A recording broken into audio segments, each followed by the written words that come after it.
Salut à tous, j'espère que vous allez bien. On se retrouve aujourd'hui pour une nouvelle vidéo. On va parler du prochain match du FC Barcelone contre Alaves en Liga au Camp Nou qui aura lieu ce samedi à 21h.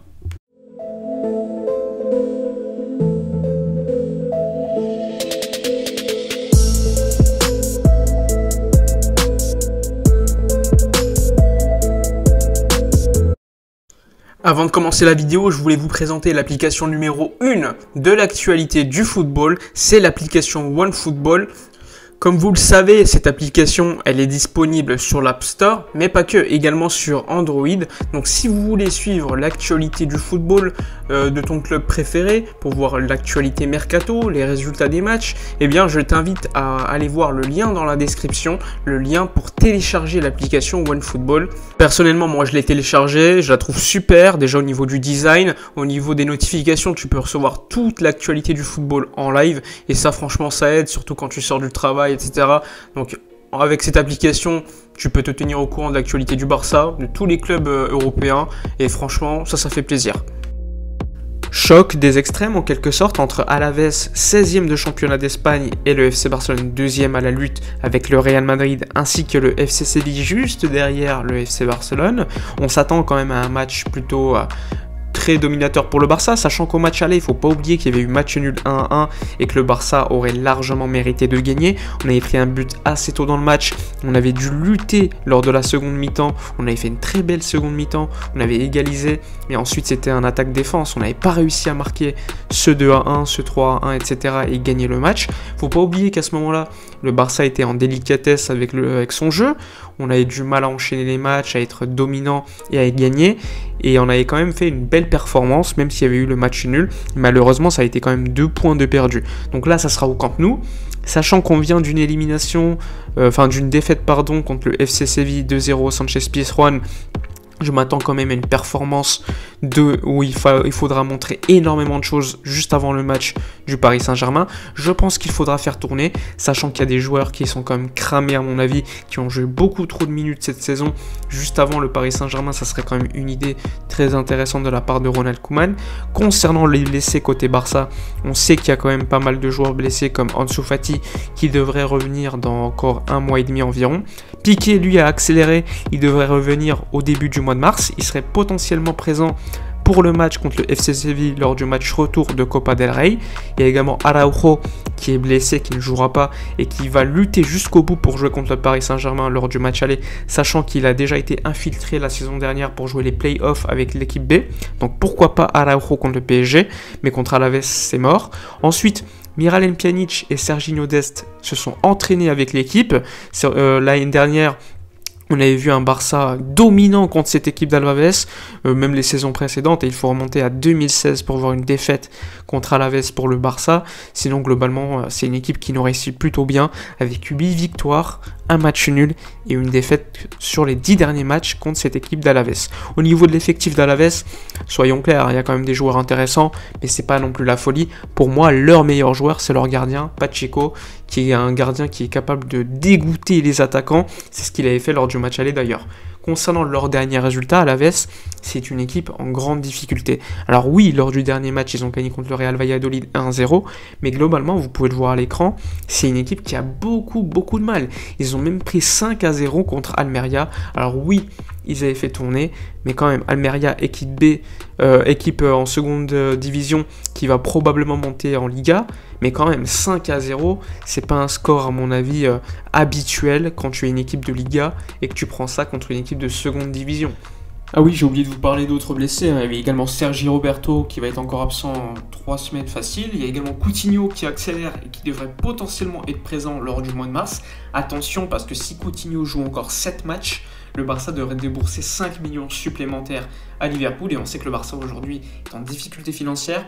La direction intérimaire est au courant et ne veut pas forcément que Coutinho joue ces 7 matchs, sachant que pour qu'un match soit considéré, il faut qu'il joue au moins 45 minutes. Donc à voir s'il y aurait une discussion entre la Gestola et Ronald Koeman pour que Coutinho, lorsqu'il reviendra, ne joue pas non plus comme titulaire et joue plus de 45 minutes. Mais ce sera quand même un sujet très intéressant. Ça voudrait dire quand même que le Barça sacrifierait quand même un joueur, c'est-à-dire le sportif, pour l'économie du club. Donc on va suivre cela avec beaucoup d'intérêt. Il y a également Braithwaite qui ne s'entraîne pas avec l'effectif depuis déjà quelques jours, qui a été absent contre le FC Séville, d'ailleurs au Sanchez-Pizjuán. Donc à voir également, mais ça fait quand même pas mal de blessés, sachant qu'on n'est pas la seule équipe touchée par les blessés, et comme le Real Madrid. Il y a le PSG qui a perdu encore une fois Neymar et Di Maria, mais quand même le Barça, ça fait déjà tout au long de la saison qu'on a quand même pas mal de blessés. Franchement, ça aide pas forcément Ronald Koeman qui est obligé de bricoler constamment. On a vu que Samuel Umtiti en défense, franchement, c'est très inquiétant. J'ai repris un petit peu confiance après ces matchs contre notamment Elche. Mais finalement, le naturel revient au galop. Et Samuel Umtiti, à mon avis, n'a plus les qualités, n'a plus le physique, n'a plus les genoux pour être titulaire au Barça. Clément Lenglet, lui, est également en difficulté ces derniers temps. Je pense qu'il sera titulaire contre le Paris Saint-Germain, vu les performances dernièrement de Samuel Umtiti, sachant que Oscar Mingueza, même si au niveau de la relance, il apporte quelque chose de très intéressant, on voit quand même que sur les duels, ça reste encore très jeune, très peu expérimenté. Je ne pense pas qu'on va le mettre contre le Paris Saint-Germain, sachant que, à mon avis, Serginho Dest sera là. Donc je pense que Mingueza reviendra sur le banc pour ce match de Ligue des Champions. Mais revenons quand même au match qui nous intéresse, c'est le match contre Alaves. Il ne faut pas oublier qu'il y a quand même une lutte pour la Ligue des Champions. Pourquoi pas revenir sur l'Atlético Madrid qui dernièrement a perdu des points contre le Celta Vigo, même si ça va être très très compliqué. Il y a potentiellement 11 points de retard sur l'Atlético Madrid, mais sait-on jamais, l'Atlético Madrid est capable de perdre des points. Il y a un match contre le Barça, il y a un match contre le Real Madrid, donc espérons que l'Atlético Madrid perde des points encore. Concernant le 11 que je mettrais pour ce match contre Alaves, moi personnellement, je ferais quand même tourner. Je pense à des joueurs comme Pedri et Frenkie de Jong, je les mettrais au repos. Alors mon 11 pour ce match, ce serait tout simplement Ter Stegen au but. Sur le côté gauche, je mettrais Junior Firpo, même s'il a été complètement dégueulasse contre le FC Séville. Mais bon, il a joué sur ce côté droit aussi, même si sur le côté gauche d'habitude il n'est pas super bon. Je pense que Jordi Alba doit absolument se reposer. On l'a vu à la fin du match contre le FC Séville, il était cramé. On a même eu à un moment donné un mouvement de panique. On a cru qu'il était blessé, etc. Mais finalement pas de blessure, il est juste fatigué. Sur le côté droit, je pense quand même qu'il faudrait faire jouer Serginho Dest des minutes afin qu'il puisse avoir du rythme contre le Paris Saint-Germain. Et en défense centrale, personnellement, je mettrais Clément Lenglet sur le côté gauche et sur le côté droit, Oscar Mingueza. Ensuite, au milieu de terrain, je pense qu'il faut faire tourner. Je mettrai quand même Sergio Busquets, puisqu'on n'a pas d'autre milieu de terrain numéro 6. Et ainsi, je mettrai Riqui Puig, accompagné d'un joueur comme Miralem Pjanic, s'il est disponible. En tout cas, il s'est entraîné avec le groupe. Ensuite, en attaque, je pense qu'il ne faut pas forcément faire énormément de changements. Je mettrai Lionel Messi, Griezmann et enfin, je mettrai quand même Trincao, qui, à mon avis, mérite de jouer un peu plus ces derniers temps. Il a prouvé lors de son entrée dernièrement, déjà à Elche, il avait été plutôt bon. Il a marqué contre le Real Betis, donc pourquoi pas lui donner du temps de jeu, sachant que Ousmane Dembélé ces derniers temps a énormément enchaîné. Moi, personnellement, c'est Alaves en face, je le mettrai au repos. Et si on est en difficulté, on n'arrive pas à marquer, eh bien je le ferai rentrer.